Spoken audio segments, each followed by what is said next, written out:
What's up, guys? Welcome to my channel. I'm Max, and today I'm gonna share with you my 10-day Vipassana retreat experience. So, I went to a Vipassana retreat in Belgium about 2 weeks ago. It ended, and I want to share with you my experience, what it is, give you an idea what Vipassana, the method is, how such a retreat looks like, and what I learned and how you can benefit from it. So, what is Vipassana? Well, the word Vipassana stems from the Pali language, an ancient Buddhist language, and it means seeing things as they really are, or in other terms, it's also called the insight meditation. So, the technique aims to see things as they really are, and it's the technique that the first Buddha, so Siddhartha Gautama, used to reach enlightenment. And it's a technique that he shared with the world after his enlightenment to help people also reach enlightenment and to reduce the suffering in the world. So, what is Vipassana? Well, first of all, what Vipassana is not, it's not about changing something. So it's not techniques that aim to change things or where you are changing things, for example, with pranayama or visualization, mental labeling, affirmation, chanting, all these kind of techniques are techniques where you do things and you change or in a way manipulate reality, the present moment, and that's not Vipassana. So I don't say that it's bad, but it's just not Vipassana. So the Vipassana method itself is just about becoming aware of the present moment. And more precisely, it's about becoming aware of the sensations in your body in the present moment.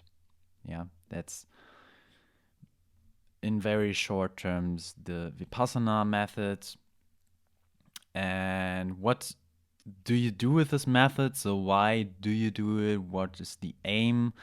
Well, the main thing, like I said, is focusing on your body and the sensations in your body, and you observe the sensations, become aware of them, and try not to judge them, but to be in an objective way to observe them and be aware of them in an objective way, so that you don't get too much carried away by your sensations, by your emotions, but rather stay in this objective manner.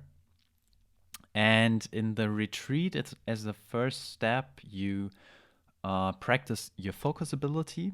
So it's about 3.5 days of just focusing on your breath. You just focus on the inflow into your nose, outflow into your nose, and the sensations you have between your nose and your upper lip. So, always when you are carried away, when you have thoughts, and you notice that you have thoughts, you bring your awareness back to your breath, to the sensations here, to practice your focus ability, to stay with the breath for longer and longer periods of time. So, only when you have cultivated this focus ability, you can properly do the Vipassana method.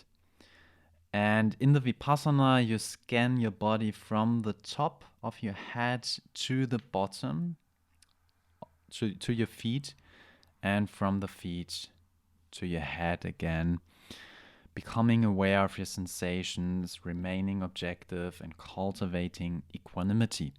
Yeah, so an inner calmness where you don't get carried away by your sensations. You're not controlled by your sensations. So that's basically what you do there for 10.5 hours every day. You just observe, become aware, and stay equanimous for the whole time. as good as you can. So I went to a center in Belgium, a Vipassana center in the tradition of Cuenca, who's quite famous for spreading the Vipassana technique throughout India and the whole world. And the center was very isolated from the outside world. There was a lot of nature around, and you were also not allowed to go outside the center during these 10 days. And you were not allowed to talk to the other participants.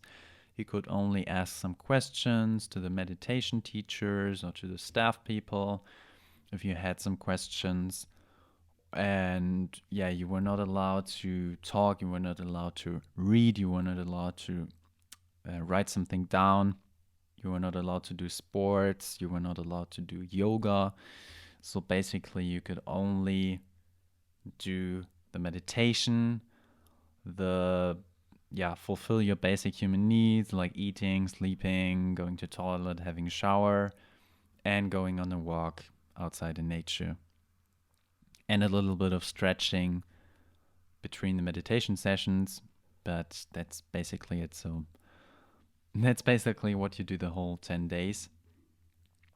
And waking up is at 4 a.m. There's always a bell which rings at 4 a.m. And you go to bed at 9 p.m. And in between, you have these 10 and a half hours of meditation, and in between some breaks for having breakfast, having lunch, having a little bit of fruits and tea in the evening. And there was one and a half hours discourse where you could listen to the Buddhist philosophy and learn something deeper about the technique, why the technique works as it works, and just deepening your understanding of the technique, which was quite motivating because you do like 10 and a half hours this technique, and understanding why you do this technique these 10 and a half hours a day is a great motivation to continue doing the practice. So that was always very interesting for me and very motivating and inspiring to learn more about the philosophy also and the technique in these 1.5 hour sessions in the evening.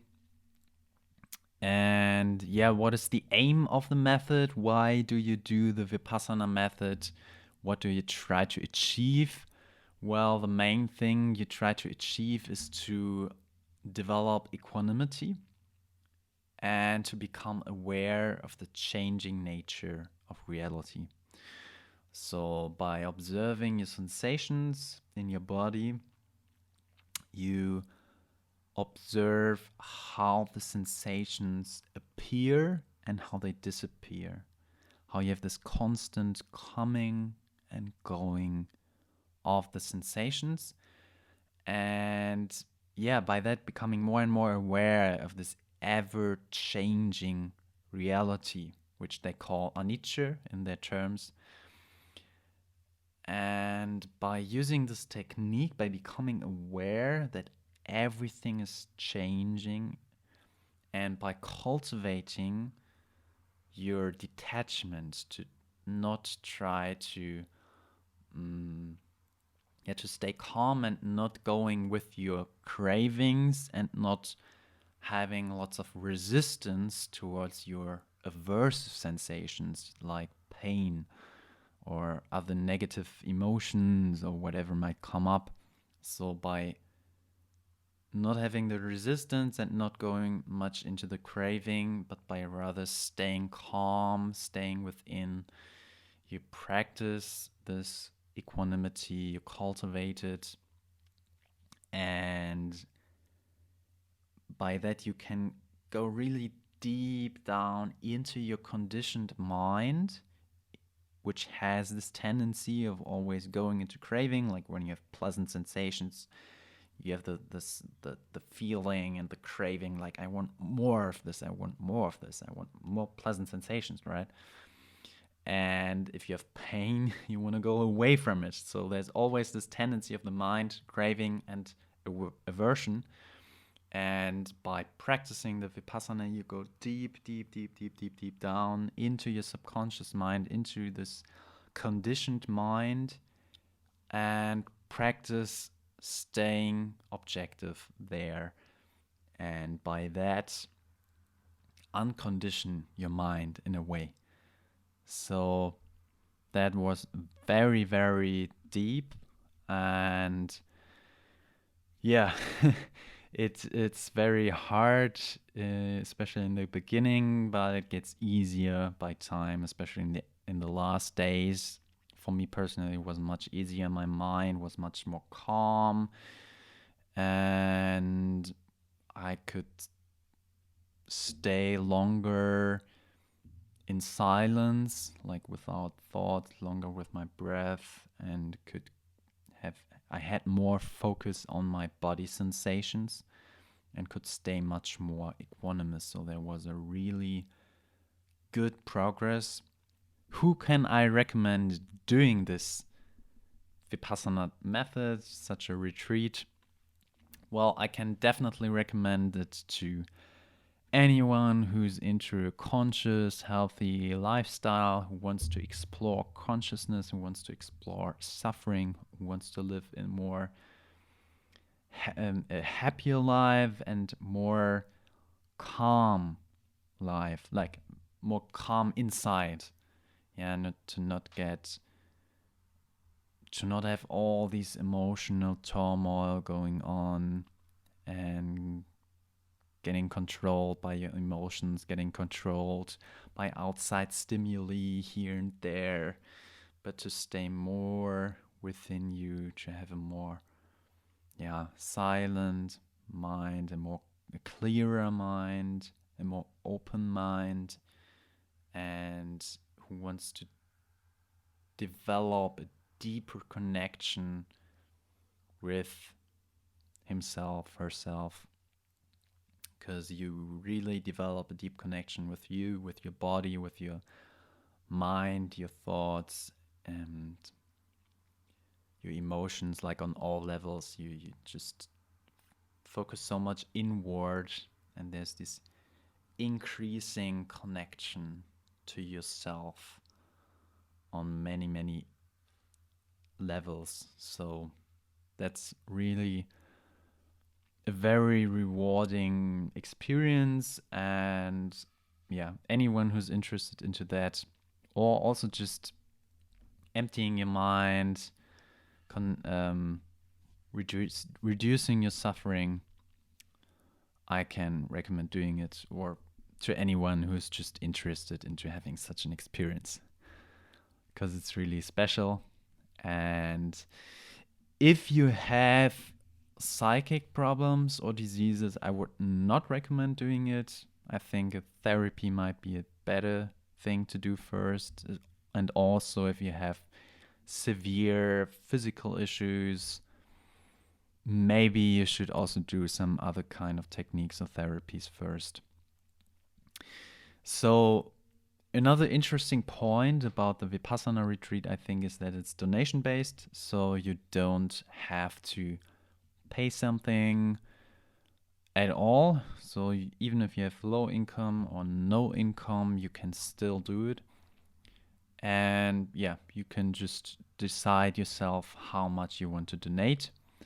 Now, a few points I want to mention how you can prepare yourself, because I think that's also important, is that, well, of course, it's a good thing if you have already a meditation practice. If not, I would recommend cultivating a meditation practice in your day-to-day life for some weeks, months before you consider doing such a retreat, because it's really intense, and I think the gains from the retreat are much, much bigger if you have already cultivated a meditation practice in your life. because it's like, you know, it's like going to the gym and trying to lift 200 kilos squats and never having trained anything before. It's like you don't want to do that. It's not really a good thing. Another thing I would recommend is doing some Tai Chi, yoga, stretching, something with your body, especially stretching, yoga, I think is really good because, like I said, during the retreat, you can not do sports and yoga, you're not allowed to. You can only do a little bit of stretching.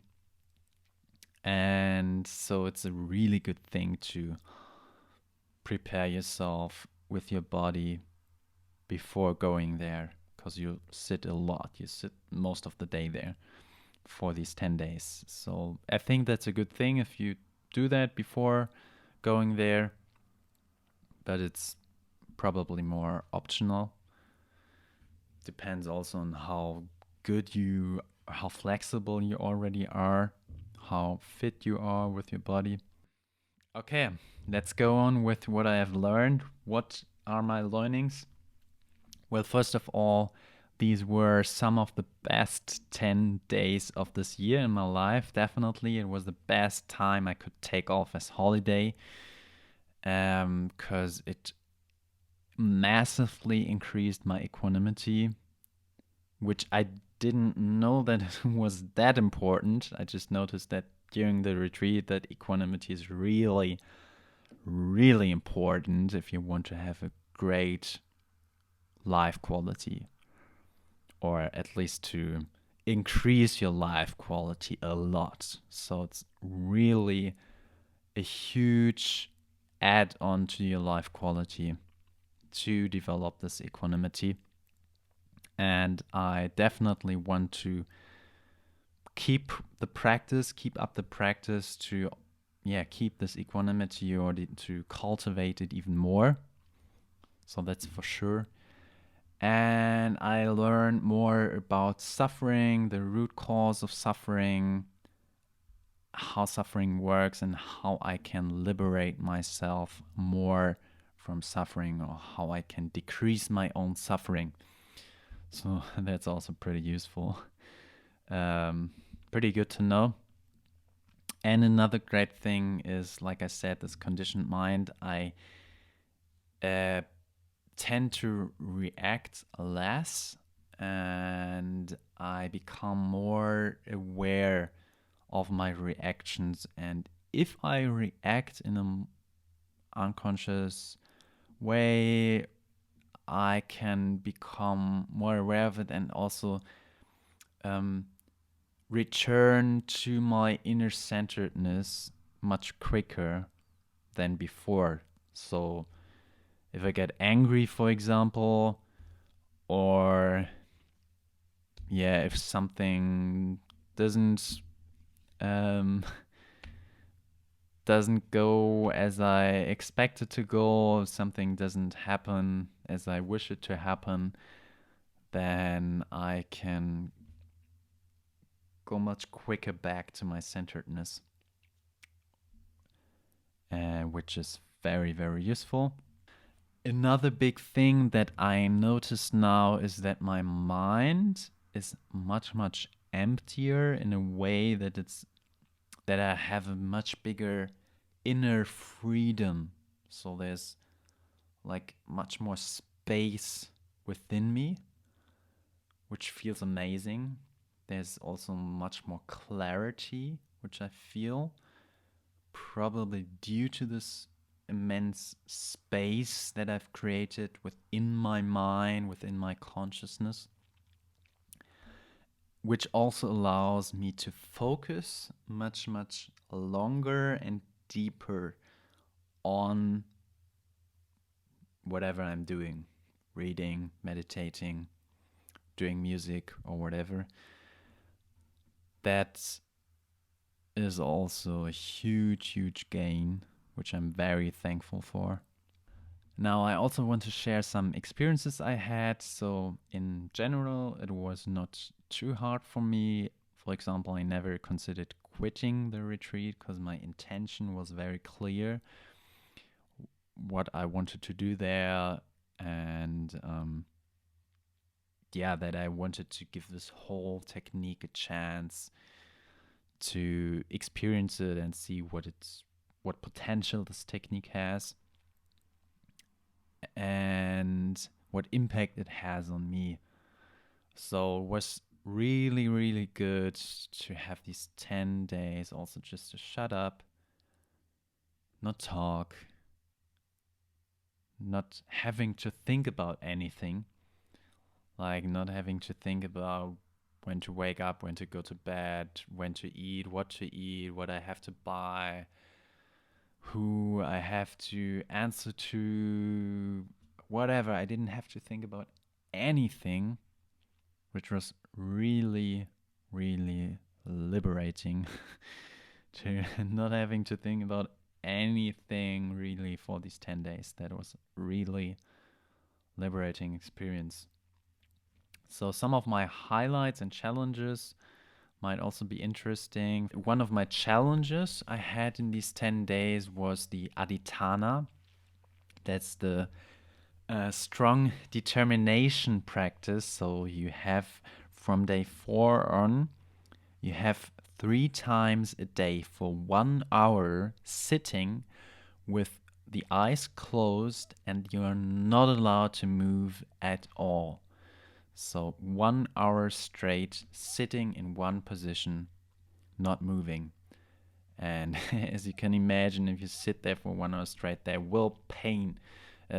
Some pain will come up, and it is not a nice experience. So I had a lot of pain in that time, and was very, very challenging for me at times.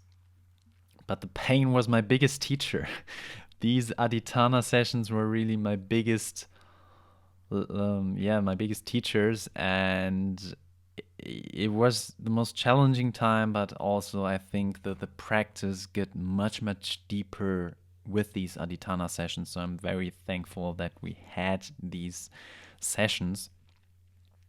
And that was one of the experiences. Another one which was really interesting to me was with this heightened awareness that you develop there. At one point, I could feel a drop in my nose, which was itching very intensely, but I stayed objective. I observed it. I could feel it. I could feel the tiny hair that got triggered by this drop in my nose. And I could feel the movements and how the hair were triggered more and less, the changing of all that, kind of like if you're, when you're in a movie scene and you zoom in very, very closely, when you have a big close-up, and you to a certain part of the scene, it was kind of like that my awareness got really very, very, very, very, very focused on that tiny drop. And there the potential of our consciousness got much, much clearer to me, how much consciousness is actually possible to have in your body. And also to the equanimity, to stay objective while there was this itching sensation, was also very interesting to observe.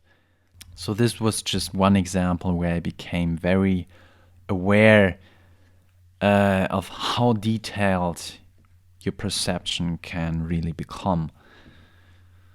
So another very interesting experience, which I'm very thankful for, which I had several times, again and again, more and less, was this intense peace, this peace within me, which I experienced more and more from day, I think, 5 on, where I feel completely relaxed in my body, in my mind, and I really understood the teachings more like they say, the equanimity that you develop, the importance of it, the importance of this peace. And I became aware of how much life quality is actually added to my life with this peace. So that was really fantastic. So peace is really a very great thing to experience and to cultivate within you. And that is also one of the interesting things of Vipassana, why I think it is so valuable, is because you have these teachings, you have the theoretical side, but you also have the experiential level. So through the practice, you can actually validate the teachings yourself, even within these 10 days, to a certain point, and do this change in your mind, in your psyche. And that is really fantastic that you have the theory and the practice as a tool to create change within you and to develop this peace, this equanimity. And not just staying on the intellectual level, like philosophizing around, but not really changing anything. So you have you have the theory, but you also have the change through the practice. So it's a really good combination. And yeah, so it was just interesting also to experience how detailed your perception of your body can become and how much you can zoom into it deeper and deeper. Maybe if you take it further, even on a cellular level or even smaller, they say that you can even get to the molecular level, and that then at some point your body will dissolve. And I was very close to a moment where my body almost dissolved. So that was also interesting, because you don't have stimuli or stimulation from the outside anymore then. And that's why you have this sensation that your body gets dissolved. This is how I understood it. And that's also called the Nibbana experience then, when you have your body dissolved. Now, reflecting back on my life before the retreat and now after the retreat, I noticed that I was very stressed actually before the retreat. Although I was already pursuing a lot of my passions, my interests, my curiosity, my intuition, but even that can create a lot of stress in your system if you're always trying to do something and you feel the need that you need to do something. That can still create a lot of stress. So the retreat really helped me to calm down and get into this bird's eye perspective also, to see my life from a bigger point of view, plus the cultivation of the equanimity, of the inner calmness, the inner peace. And now one of the biggest learnings from this retreat was that the importance of the inner peace, the equanimity, the inner calmness of my mind, plus the excitement and the passion. So I think these two in combination are really a good thing. To have the inner peace, to stay calm inside, but also feel excitement for life, for certain activities. For example, for me, it's a lot of it is music. So feeling this excitement and taking action from this inner peace, calmness, with the excitement, going to the action. I think that's one of the things that I learned, at least at this point. I think this is a really good way to live life, to have both of these aspects cultivated and living them. which of course is a challenge, but yeah, I accept the challenge and I try to live up to that. So, another important question is, of course, how do I want to go on with this? Well, like I said, I want to integrate it deeper. I want to cultivate the equanimity and the inner peace more in my life. So I decided to keep up the daily practice in the morning and in the evening, to continue the practice. And I want to integrate it into my daily life. So in certain situations where I get emotionally stressed, I want to become more aware of them and get back into my center and staying equanimous in these emotionally difficult situations. So that's one of the things that I want to integrate, or am already integrating since the retreat.